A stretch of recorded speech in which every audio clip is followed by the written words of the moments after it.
کہ فرعون کون ہے۔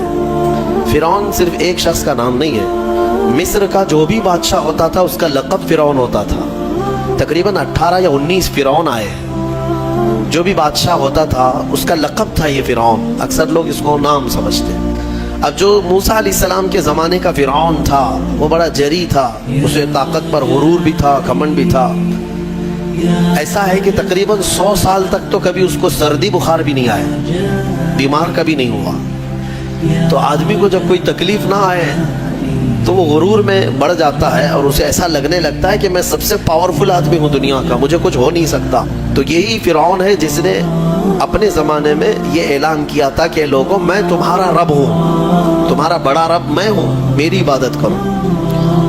بات تو چل رہی تھی اور لوگوں کو اپنی خدمت پر معمور کرنے کی بجائے اپنی عبادت پر معمور کرتا تھا، ہزاروں لوگ اس کو سجدہ بھی کرتے۔ ایک دن ایسا ہوا کہ فرعون نے خواب دیکھا، آسمان سے ایک تارا ٹوٹ کر اس کی گود میں گرا یا اس کے محل پہ گرا اور پھر آگ لگ گئی اس کے محل میں۔ وہ گھبرا کر کے اٹھا، صبح نجومیوں کو، کاہنوں کو بلایا کہ اس خواب کی کوئی تعبیر صحیح بتا دے۔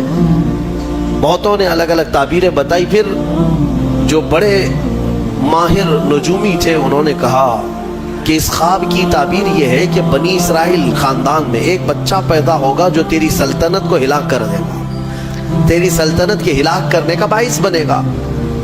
خواب کی تعبیر سننے کے بعد شاہی فرمان جاری کر دیا اس نے کہ بنی اسرائیل میں آج کے بعد جو بھی لڑکا پیدا ہوگا اسے مار دیا جائے گا، کیونکہ وہ بچہ کہیں سلطنت کی ہلاک کرنے والا پیدا نہ ہو جائے۔ تو یہ اعلان کے بعد بنی اسرائیل خاندان میں جو بھی لڑکا پیدا ہوتا اسے مار دیا جاتا، بیٹوں کو ذبح کر دیتا تھا اور لڑکیوں کو زندہ چھوڑ دیتا تھا۔ 1 سال کے اندر انہوں نے 12,000 بچوں کو ذبح کیا، پیدا ہوتے ہی قتل کر دیتے تھے۔ لڑکے کو زندہ رہنے کا حق نہیں تھا، صرف ڈر تھا۔ یہ وہ زمانہ ہے جب موسیٰ علیہ الصلوۃ والتسلیم کی ابھی ولادت نہیں ہوئی، ولادت سے پہلے اتنے بچے مارے گئے۔ پھر اس کے درباریوں نے اس سے ریکویسٹ کیا کہ اگر ایسے سب مار دیے جائیں تو آپ کی خدمت کے لیے بچے کہاں سے ملیں گے، جوان کون ہوگا؟ تو 1 سال چھوڑا جاتا، 1 سال مارا جاتا۔ اتفاق ایسا کہ جس سال مارا جانے والا تھا اسی سال موسیٰ علیہ السلام کی پیدائش ہوئی۔ ان کی ماں حاملہ تھی اور پیدا ہونے کا وقت جب قریب آیا تو اللہ تبارک و تعالیٰ جسے جہاں چاہے بچائے، ہاں جس انداز میں چاہے وہ اللہ تعالیٰ حفاظت فرماتا ہے۔ تو موسیٰ علیہ السلام کی ماں کے دل میں اللہ نے بات القاء کی کہ تہ خانے میں چلی جائیں۔ وہ تہ خانے میں گئی، بچے کی ولادت ہوئی، لڑکا پیدا ہوا۔ اب وہ گھبرا گئی کہ یہ سال مارے جانے والا ہے، اور وہ بنی اسرائیل خاندان سے تھی کہ میرا بچہ مارا جائے گا، قتل کر دیا جائے گا۔ تو اللہ تبارک و تعالیٰ نے ان کے دل میں یہ بات القاء کی کہ ایک صندوق لے لو لکڑی کا اور اس میں اس بچے کو ڈال کر دریا میں بہا دو۔ بھلا کوئی ماں کیسے بہائے گی؟ لیکن اللہ تعالیٰ فرماتا ہے وَرَبَطْنَا عَلَىٰ قَلْبِهَا، ہم نے ان کے دل کو مضبوط کر دیا تھا۔ جب اللہ تعالیٰ کسی کے دل کو مضبوط کرتا ہے تو بڑے بڑے کام کر جاتا ہے۔ ان کی ماں صندوق میں رکھ کر کے بچے کو ایک دریا کے کنارے ڈال دیتی ہیں، بہا دیتی ہیں، اور اپنی بڑی بیٹی کو کہتی ہیں کہ دیکھتے رہنا یہ صندوق کہاں جاتا ہے۔ موسیٰ علیہ السلام کی جو بڑی بہن تھی وہ دیکھتی ہوئی جا رہی تھی اس صندوق کے پیچھے۔ صندوق بہتے بہتے بہتے ایک باغیچے کے کنارے لگا، وہ باغیچہ فرعون کا ہی تھا، اور فرعون کی بیوی وہاں پر ٹہلنے کے لیے شام کے وقت آیا کرتی تھی۔ جب وہ اپنی کنیزوں کے ساتھ وہاں آئی تفریح کے لیے تو ایک صندوق کو اپنے باغیچے کے کنارے لگا ہوا دیکھا، اٹھانے کے لیے کہا، اٹھایا گیا تو نہایت ہی خوبصورت بچہ۔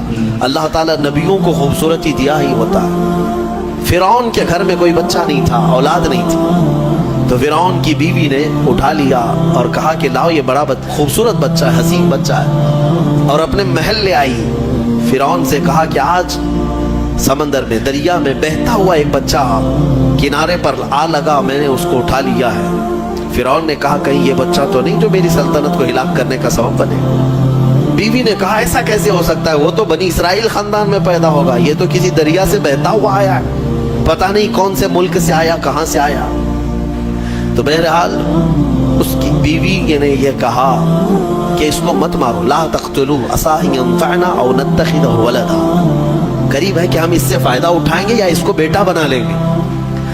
بیوی کی بات پر راضی ہو گیا، فرعون جو ہے بیگم کی بات پر آ گیا۔ اور اس کے بعد رکھ لیا بچے کو. عورت کے مشورے پر عمل کرتے ہوئے اس نے رکھ تو لیا بچے کو. اب پرورش کی جب بات آئی, بچے کو دودھ پلانا ہے, تو تایام کو بلایا گیا. شاہی خاندان میں بچے کی پرورش ہو رہی ہے. بہت ساری عورتیں آئی, دودھ پلانے کی کوشش کرتی رہی. موسیٰ علیہ السلام کسی کا دودھ نہیں پکڑتے تھے. ان کی بہن وہیں کھڑی تھی. اس نے کہا کہ میں ایک دایا کو جانتی ہوں جس کا دودھ ہر بچہ پی لیتا ہے. اس سے کہا گیا کہ بلا لاؤ. وہ جا کر اپنی ماں کو بلا لائی, اپنی ماں کو لے آئی, اور ان کی ماں آئی, موسیٰ علیہ السلام کو اپنے سینے سے لگائی تو دودھ پینے لگ گئے. تو سب میں یہ بات مشہور ہو گئی کہ یہ یہاں کی مشہور دایا ہے, اور یہ خاندان کے اندر رہے گی, شاہی خاندان میں, محل میں رہے گی, اور بچے کو پلانے کی اجرت بھی دی جائے گی, اجرت بھی دی جائے گی.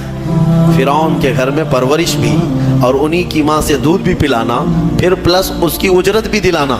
یہ شان ہے رب ذوالجلال کی. وہ جہاں چاہے جیسے چاہے پرورش فرمائے. حق کی حفاظت کرنا یہ مولا کی شان ہے. خیر, موسیٰ علیہ السلام فرعون کے گھر میں پرورش پاتے رہے.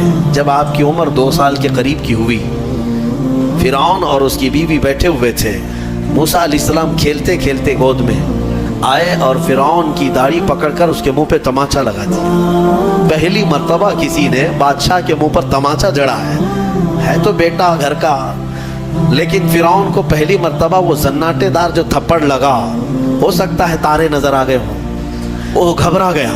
کہا کہ یہ بچہ ایسا کیسے مجھے مار سکتا ہے, ہاتھ کیسے اٹھا سکتا ہے. دسترخوان سے اٹھ گیا اور کہا اپنی بیوی سے, بیگم مجھے لگتا ہے یہی وہ بچہ ہوگا, یہی بچہ ہوگا جو سلطنت کے ہمارے خلاف جائے گا. پھر بیگم نے کہا ایسا کیسے ہو سکتا ہے, بچہ ہے, چھوٹا ہے, اور لاڑ پیار میں بچے ماں باپ کے ساتھ اس طرح کی حرکتیں کرتے ہیں. فرعون نے کہا نہیں, مجھے چیک کرنا ہے, یہ بچہ جاندار ہے, جانکار ہے, یہ جانتا ہے. تو پھر موسیٰ علیہ السلام کا وہاں پر امتحان لیا ہے. فرعون کی بیوی بچانے پر لگی ہوئی تھی. فرعون نے کہا کہ ٹھیک ہے, دیکھتے ہیں یہ کہ بچے کو سمجھ ہے یا نہیں ہے. امتحان کے لیے بیگم نے کہا ایک کام کرو, ایک برتن میں آگ کی انگارے دہکتے ہوئے کوئلے وہ بھی لائے جائیں, اور ایک برتن میں سفید پھول لائے جائیں. اگر بچہ عقل مند ہوگا تو پھولوں کو پکڑے گا, نہیں تو پھر یہ لال چیز کی طرف بچوں کا ہاتھ زیادہ جاتا ہے, آگ دیکھے گا. کہا ٹھیک ہے, یہ آزمائش کی جائے گی. ایک برتن میں آگ کے لال سرخ انگارے کوئلے لائے گئے, اور ایک برتن میں پھول لائے گئے, دونوں رکھے گئے. موسیٰ علیہ السلام کیا, ہر نبی ماں کے پیٹ سے ہی ہر چیز کو جانتے ہیں. اللہ تعالیٰ انہیں علم بھی نوازا ہے. موسیٰ علیہ السلام کو بلایا گیا, 2 سال کی عمر ہے, کہ بچے ان دونوں میں سے کوئی چیز اٹھا لو, اٹھا لو. تو موسیٰ علیہ السلام کا ہاتھ پھولوں کے برتن کی طرف ہی بڑھنے لگا. یہ تو امتحان تھا. جبرائیل علیہ السلام اسی وقت نازل ہوئے اور آپ کا ہاتھ پکڑ کر کے آگ میں ڈالا. آگ میں سے ایک کوئلہ موسیٰ علیہ السلام اٹھائے اور اپنے منہ میں رکھ لیے, جس کی وجہ سے آپ کی زبان جل گئی, ہاتھ میں بھی آگ لگی. پھر فوراً ہٹایا گیا. فرعون کو وہ سیٹسفائیڈ ہو گیا کہ نہیں, یہ جانتا نہیں ہے, جانتا ہوتا تو آگ نہیں اٹھاتا. بہرحال موسیٰ علیہ السلام کو اس آگ کے کوئلے کے زبان پر رکھنے کی وجہ سے زندگی بھر اس کا اثر رہا, زبان نے زندگی بھر اثر رہا. پھر جوانی آئی موسیٰ علیہ السلام کی, اسی گھر میں پرورش پاتے ہوئے. پھر آپ وہاں سے نکلے اور آپ کی ماں نے آپ کو ساری چیزیں بتا دیں کہ ہم بنی اسرائیل سے ہیں, نبیوں کا خاندان ہے, اللہ تبارک و تعالیٰ کی عبادت پر ہم ہیں, اور فرعون ظالم ہے اور وہ اپنی پرستش کرواتا ہے, اپنی عبادت کرواتا ہے, لہذا ہم فرعون کے خاندان سے نہیں ہیں. موسیٰ علیہ السلام جوان ہونے کے بعد ان تمام سچویشن کو سمجھ چکے تھے, سارے حالات. ایک بار ایسا ہوا کہ موسیٰ علیہ السلام اپنی بستی سے باہر کی طرف جا رہے تھے, 2 لوگوں کو لڑتے ہوئے دیکھا. ایک بنی اسرائیل کا تھا, ان کے خاندان کا تھا, ایک فرعون کے خاندان کا تھا. تو ان کے خاندان کا جو آدمی تھا وہ پکارا موسیٰ علیہ السلام, ہائے ہائے میں مرا جا رہا ہوں, مجھے بچا لو موسیٰ, مجھے بچا لو. موسیٰ علیہ السلام آئے, دیکھا دونوں جھگڑ رہے ہیں. ایک تو اپنے خاندان کا تھا بنی اسرائیل, ویسے بھی بنی اسرائیل پر اس وقت بڑا ظلم کیا تھا فرعون نے. تو موسیٰ علیہ السلام نے موقع پاتے ہی, یعنی وہ فرعونی تھا, ایک گھونسا لگایا اس کو, ایک گھونسا اس کو لگایا, وہ زمین پہ گرا اور مر ہی گیا, ختم ہی ہوا. نبی کا پنجہ لگایا, نبی کے ہاتھ سے ایک مار کھایا اور مر گیا. یہ ایک گھونسا لگایا اور اس کا کام تمام کر دیا موسیٰ علیہ السلام. پھر حضرت موسیٰ علیہ السلام کو افسوس ہوا کہ یہ مجھ سے کیا ہو گیا, یعنی میں نے تو اس دونوں کے جھگڑوں کو چھڑانے کے لیے کوشش کیا لیکن میرے ہاتھ سے یہ مر گیا. اللہ کی بارگاہ میں آپ نے استغفار کرنا شروع کیا, اے اللہ تو مجھے معاف فرما دے. فغفر لہ, اللہ تعالیٰ نے معاف بھی فرمایا, آیتیں نازل ہوئی. پھر چند دن کے بعد ایسا ہوا, پھر ان کے خاندان والا بنی اسرائیلی ایک بار پھر کسی سے لڑ رہا تھا, دوسرا ہی دن تھا. موسیٰ علیہ السلام کو پھر آج اس نے پکارا. تب موسیٰ علیہ السلام نے کہا غلطی تو تیری ہی ہے, کل بھی تو ہی لڑ رہا تھا, آج بھی تو ہی لڑ رہا ہے, یعنی روز تو نے پیشہ بنا لیا لڑنے کا. تو موسیٰ علیہ السلام اپنا پنجہ لے کر اسی کی طرف آنے لگ گئے. یہ جو اسرائیلی تھا تو وہ ڈر گیا, اس کو پتا تھا کہ کل کیا ہوا ہے, ایک گھونسا کھانے کے بعد ہوتا کیا ہے. تو چیخنے لگا, اتريد ان تقتلني كما قتلت نفسا بالامس, موسیٰ کیا تو مجھے بھی ویسے ہی قتل کرنا چاہتا ہے جیسے کل تو نے قتل کیا تھا. یہ کہتے ہوئے وہ جھگڑا چھوڑ کر بھاگ گیا. اب بھاگ کر جا کر فرعون کے خاندان والوں کو, بلکہ فرعون کو سب بتا دیا کہ موسیٰ بنی اسرائیل سے ہیں اور ایک فرعونی کو, ایک تمہارے خاندان والے کو کل موسیٰ نے قتل کیا ہے. تو معاملہ بڑا بگڑ گیا. فرعون کے دربار میں یہ سب اس نے چغلی کیا. بتاؤ وہ کون تھا؟ بنی اسرائیل خاندان سے, موسیٰ علیہ السلام کے خاندان کا تھا, اور فرعون کے ہاں چغلی کیا ہے انہی کی, موسیٰ علیہ السلام کی چغلی کیا انہی کے خاندان کا آدمی فرعون کے ہاں جا کر بتایا. فرعون پوری تیاری کر کے کہا کہ موسیٰ کو پکڑو, اور میں پہلے سے کہتا آ رہا تھا کہ وہی بچہ ہے اور میرا گمان صحیح نکلا. اس بنیاد پر اس نے اپنی بیوی کو سزا دینا شروع کیا, حضرت آسیہ. اس بنیاد پر وہ عذاب اس قدر دیا کہ ان کے ہاتھوں پر میخ مار کر انہیں سلاتا تھا, ان کو بالوں سمیت چھت سے لٹکا دیا جاتا تھا. بہت شدت کی تکلیف دی حضرت آسیہ کو, کیونکہ وہ موسیٰ علیہ السلام پر ایمان لاتی, وہ موسیٰ کے خدا پر ایمان رکھتی تھی. تو فرعون نے اپنے جاں بازوں کو, اپنے لڑاکوں کو بھیجا کہ پھر موسیٰ کو پکڑو. وہ سب نکلے تو ایک ان کی اچھائی چاہنے والا, ان کا خیر خواہ شہر سے دوڑتا ہوا آیا. وجاء رجل من اقصى المدینة يسعى, دوڑتا ہوا آیا شہر سے اور کہا, قال یا موسیٰ ان الملأ یأتمرون بک لیقتلوک, فوج پیچھے سے آ رہی ہے تمہیں قتل کرنے کے لیے, تم یہاں سے فوراً نکل جاؤ, یہ بستی چھوڑ دو. حضرت موسیٰ علیہ السلام اس کی بات سن کر کے نکل پڑے. یہ مصر کی سرزمین تھی, چھوڑ کر کے آپ وہاں سے نکلے. فخرج منها خائفا يترقب, وہاں سے خوف کے عالم میں نکلے تھے. موسیٰ علیہ السلام دوسری بستی پر چلے گئے, ایک ایسی جگہ پر گئے, یہ پورا واقعہ تفصیل سے سورہ قصص میں موجود ہے. ایک بستی پر پہنچے تو وہاں پر دیکھا ہے کہ ایک کنویں پر بھیڑ لگی ہوئی ہے, بہت ساری بھیڑ ہے, پانی کھینچ رہی ہیں. اس میں دو لڑکیاں دور شرماتے کھڑی ہیں, وہ پانی لینے کے لیے بھیڑ میں نہیں جا پا رہی. تو موسیٰ علیہ السلام بھیڑ کو چیرتے ہوئے آئے اور ان دو لڑکیوں کے لیے پانی آپ نے ڈول سے نکل, آپ مضبوط تھے, قوی تھے, طاقتور تھے. پانی آپ نے نکالا اور پانی نکال کر ان دونوں لڑکیوں کو دیا. تو وہ جوان لڑکیاں تھیں, انہوں نے کہا کہ چلو, ہمارے باپ اس شہر کے بڑے نیک اور پرہیزگار آدمی ہیں, ہم تمہیں لے کر کے چلتی ہیں اور اپنے باپ سے تمہیں اجرت دلائیں گے. تم دیکھنے میں بڑے اچھے لگتے ہو, اجنبی ہو, مسافر ہو, اجرت دلائیں گے جو پانی تم نے ہمیں ڈول سے کھینچ کر دیا. موسیٰ علیہ السلام ان کی بات پر چل پڑے. کہاں وہ دونوں لڑکیاں اپنے گھر لے آئیں تو ان کے والد جو تھے وہ کوئی عام انسان نہیں, وہ حضرت شعیب علیہ السلام تھے, اللہ کے نبی تھے. تو یہ دونوں نبی کی بیٹیاں تھیں. موسیٰ علیہ السلام آئے, پوچھا کہ تمہارے ساتھ کیا ہوا. موسیٰ علیہ السلام نے سارا اپنا واقعہ حضرت شعیب علیہ السلام کے پاس بیان کیا. تو حضرت شعیب علیہ السلام نے کہا, نجوت من القوم الظالمین, تم ایک ظالم قوم سے نجات پا کر کے آئے ہو, رہو ہمارے ہاں رہو, کوئی حرج نہیں ہے. اب اجرت کیا دی جائے گی تمہیں, جو ہماری بیٹیوں کو تم نے پانی کھینچ کر دیا. تو حضرت شعیب علیہ السلام نے کہا قال احد ابنتی ہاتین علی ان قالت احداہما، ان کی بیٹیوں میں سے حضرت شعیب علیہ السلام نے کہا ہاں میں انی ارید ان انکحکا، میں چاہتا ہوں کہ میری دونوں بیٹیوں میں سے ایک سے تمہارا نکاح کر دوں۔ کس بات پر؟ وہ اجرت کے طور پر نکاح بھی کر دوں گا، اور پلس مہر کیا رہے گا؟ مہر میں یہ رہے گا کہ میرے باغیچہ ہے ایک، اس باغیچے میں 8 سال تک تمہیں رکھوالی کرنی ہوگی، 8 سال تک۔ حضرت موسیٰ علیہ السلام نے کہا ٹھیک ہے۔ 8 سال کی بجائے 10 سال موسیٰ علیہ السلام وہیں رہے، شادی بھی ہوئی شعیب علیہ السلام کی بیٹی کے ساتھ، جن کا نام تاریخ میں حضرت صفورہ بتایا گیا ہے۔ حضرت موسیٰ علیہ السلام کا نکاح ہوا، وہیں رہنے لگے۔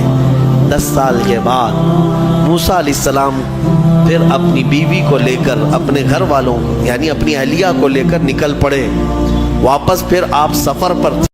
حضرت موسیٰ علیہ السلام جب آئے اپنی بیوی کو لے کر، تو اللہ تعالیٰ نے فرمایا اب جاؤ فرعون کے پاس، اس کو ہدایت کی تلقین کرو، تبلیغ کرو، اس سے کہو کہ اللہ وحدہ لا شریک کی عبادت کرے۔ لیکن جانے سے پہلے موسیٰ علیہ السلام کو اللہ نے ایک اور ٹریننگ سے گزارا۔ آپ کے ہاتھ میں ایک لکڑی ہوا کرتی تھی، چھڑی، جو آپ کا عصا تھا۔ اللہ نے فرمایا اے موسیٰ اس لکڑی کو زمین پر چھوڑو۔ آپ نے زمین پر چھوڑ دیا۔ قال القها یا موسیٰ فالقاها فاذا هي حیۃ تسعى۔ قرآن کہتا ہے جیسے ہی موسیٰ علیہ السلام نے زمین پر اس لکڑی کو ڈالا، وہ ایک خوفناک اژدہا سانپ بن گیا۔ اژدہا اتنا خطرناک کہ لوگ دیکھیں تو ہیبت طاری ہو جائے۔ موسیٰ علیہ السلام پیچھے ہٹ گئے۔ اللہ فرماتا ہے خذھا ولا تخف، پکڑ لو اس کو، ڈرو مت۔ موسیٰ علیہ السلام دوبارہ اس سانپ کو پکڑتے ہیں تو پھر سے وہ لکڑی بن گیا۔ یہ معجزہ تھا موسیٰ علیہ السلام کا کہ لکڑی کو زمین پر ڈالو تو سانپ رینگنے والا، اور ہاتھ میں لے لو تو پھر لکڑی۔ دوسرا معجزہ تھا آپ کا کہ حضرت موسیٰ علیہ السلام سے کہا گیا وَضْمُمْ يَدَكَ إِلَى جَنَاحِكَ تَخْرُجْ بَيْضَاءَ مِنْ غَيْرِ سُوءٍ، آپ اپنے ہاتھ کو، مٹھی کو اپنے جیب میں ڈالو۔ اَدْخِلْ يَدَكَ فِي جَيْبِكَ، آپ اپنے جیب میں اپنی مٹھی کو ڈالو، ہاتھ کو، اور جب ہاتھ جیب میں ڈال کر باہر نکالتے تو پورے ہاتھ میں سورج سے زیادہ روشنی چمکتی تھی۔ ہاتھ یوں کریں تو بہت تیز روشنی کہ رات کے وقت اگر آپ ہاتھ نکالیں تو پورا اجالا ہو جائے۔ یہ دوسرا معجزہ تھا حضرت موسیٰ علیہ السلام۔ یہ 2 معجزے دے کر اللہ نے بھیجا فرعون کے پاس، جاؤ اور اس کو ایمان کی دعوت دو۔ اللہ نے فرمایا اب یہ لے کر کے چلو۔ حضرت موسیٰ علیہ السلام مصر میں آئے، فرعون کو بھنک لگی۔ حضرت موسیٰ علیہ السلام پہلے اس کو کہتے ہیں دیکھو میں اللہ کا نبی ہوں، میں اللہ کی طرف سے بھیجا گیا ہوں، تم جو لوگوں کی عبادت کرواتے ہو اپنے لیے اس کو ختم کرو اور اس رب پر ایمان لاؤ جس نے تجھے بھی پیدا کیا مجھے بھی پیدا کیا۔ فرعون نے کہا موسیٰ تو میرے گھر میں پلا ہے، دیکھتے نہیں میں بڑا رب ہوں سب کا، میں کب سے پال رہا ہوں، تم یہ کون سی چیز لے کر کے آئے؟ حضرت موسیٰ علیہ السلام نے پھر دعوت جاری رکھی تو فرعون نے کہا تمہارے حق ہونے کی کیا علامت ہے؟ موسیٰ علیہ السلام نے کہا مجھے اللہ تعالیٰ نے غیب سے کچھ طاقت عطا فرمائی، میں وہ تجھے دکھاؤں گا۔ فرعون نے کہا ایسی تو طاقتیں میرے پاس بہت ہیں۔ کہا لے آؤ، تمہاری جتنی طاقتیں جمع کرو، میرے مقابل میں سب کو لے آؤ۔ فرعون نے اپنے زمانے کے سارے جادوگروں کو جمع کیا، کہا موسیٰ کا مقابلہ کرنا ہے۔ سب جادوگر آئے، بڑے بڑے جادو کرنے والے، تو وہ سارے جادوگر آئے موسیٰ علیہ السلام کے مقابل میں ایک میدان میں سب جمع ہوئے۔ موسیٰ علیہ السلام نے فرمایا تم کیا دکھانا چاہتے ہو؟ تو وہ چھوٹی چھوٹی رسیاں لے کر کے آئے تھے۔ کہا کہ اے موسیٰ ہمارے پاس بڑی طاقت ہے، ہم بہت ساری چیزوں کی حقیقت بدل دیتے ہیں۔ کہا ٹھیک ہے دکھاؤ۔ انہوں نے اپنی رسیاں میدان میں ڈالیں تو سب کے سب وہ سانپ بن کر کے لوٹنے لگے۔ اتنے سانپ کے میدان بھر گیا، سب کے پاس جو جو رسیاں تھیں۔ اب موسیٰ علیہ السلام کو رب نے فرمایا اے موسیٰ تم اپنا عصا بھی ڈالو، اپنی لکڑی ڈالو۔ موسیٰ علیہ السلام اپنا عصا ڈالتے ہیں، یہ بڑا اژدہا منہ کھولا، وہ سارے سانپ کے بچے چلے گئے منہ میں، سب نکل گیا، وہ ایک ہی سانس میں سب کھا گیا، پکڑ لیا آپ نے۔ کہا اور ڈالو، اور کچھ ہے؟ تو وہ سب کانپنے لگے. اس لیے کہ تفسیر میں بزرگ فرماتے ہیں، مفسر شہیر احمد یار خان نعیمی رحمۃ اللہ علیہ، ان کو معلوم تھا رسیاں کھا گیا اور تھوڑی دیر کھڑے رہیں گے تو ہم کو بھی کھا سکتا ہے. جلدی سے انہوں نے کہا آمنا برب ہارون و موسیٰ، ہم ایمان لائے ہارون اور موسیٰ کے رب پر، ہم تمہیں اللہ کا نبی مانتے ہیں، نہیں مقابلہ نہیں کرنا. فرعون جن کو مقابل میں لایا تھا وہ سب کے سب موسیٰ والے ہو گئے، موسیٰ علیہ السلام کی طرف آ گئے. موسیٰ علیہ السلام پر سارے ایمان لائے. فرعون کا غصہ اور تیز ہوا، اس نے کہا اب ہم مار دیتے، لیکن اللہ کا عذاب فرعونیوں پر آیا، کئی طرح کے عذاب آئے. اللہ تبارک و تعالیٰ نے آخر میں آخری کی طرف آتا ہوں، موسیٰ علیہ السلام کو حکم فرمایا کہ تم اپنے ایمان والوں کو لے کر نکل چلو مصر کے کنارے طور سینا کی طرف. حضرت موسیٰ علیہ السلام نکلے اپنی فوج کو لے کر، بیچ میں سمندر آتا ہے. اللہ نے حکم فرمایا اپنا عصا اس پر مارو. ایک لکڑی ہے، کام کتنے کرتی ہے، کیا کیا کام ہے، سارے لوگوں سے مقابلہ بھی اسی کا کام ہے. اللہ کے نبیوں کے ہاتھ سے جو چیز لگ جاتی ہے اس کی عظمت ہی کچھ اور ہوتی ہے. موسیٰ علیہ السلام سمندر پر عصا مارتے ہیں، 12 راستے جاری ہو گئے، سوکھے راستے سمندر پر. موسیٰ علیہ السلام اپنے اہل ایمان امتیوں کو لے کر نکل پڑے. فرعون اپنے لشکریوں کو لے کر مقابلے کے لیے آیا تھا. اس نے کہا موسیٰ کے پیچھے چلو، پکڑو ان کو کسی طرح. وہ اپنی فوج کو سمندر میں وہی راستوں میں ڈالا. اللہ فرماتا ہے ہم نے سمندر کو جیسا تھا ویسے ملا دیا. سمندر میں وہ ہمیشہ کے لیے اپنی پوری فوج سمیت غرق ہو گیا، ہمیشہ کے لیے مر گیا. کس چیز سے مارا اللہ نے اس کو؟ پانی سے مارا، جبکہ پانی کی کوئی حیثیت نہیں سمجھی جاتی، بہت ہلکی چیز. لیکن اللہ جب اسے جوش دیتا ہے تو یہی پانی کبھی سونامی بن جاتا ہے، یہی پانی کبھی فرعون کو ہلاک کرتا ہے. اللہ تعالیٰ چھوٹی طاقتوں کو بھی جب چاہے بڑی قوت عطا کرتا ہے. میرے عزیزو، موسیٰ علیہ السلام اس فرعون سے نجات پا کر اپنی پوری قوم کو لے کر میدان تیہ کے قریب آئے. پھر اس کے بعد بہت سارے موسیٰ علیہ السلام کے واقعات ہیں. ان میں سے جو چیزیں ہمیں سیکھنی ہیں وہ یہی ہے، فرعون کی زندگی جس کو اللہ تعالیٰ نے ہمیشہ کے لیے راندہ بارگاہ کیا، بلکہ کئی سالوں کے بعد سمندر نے بھی اس کی لاش کو اٹھا کر باہر پھینکا.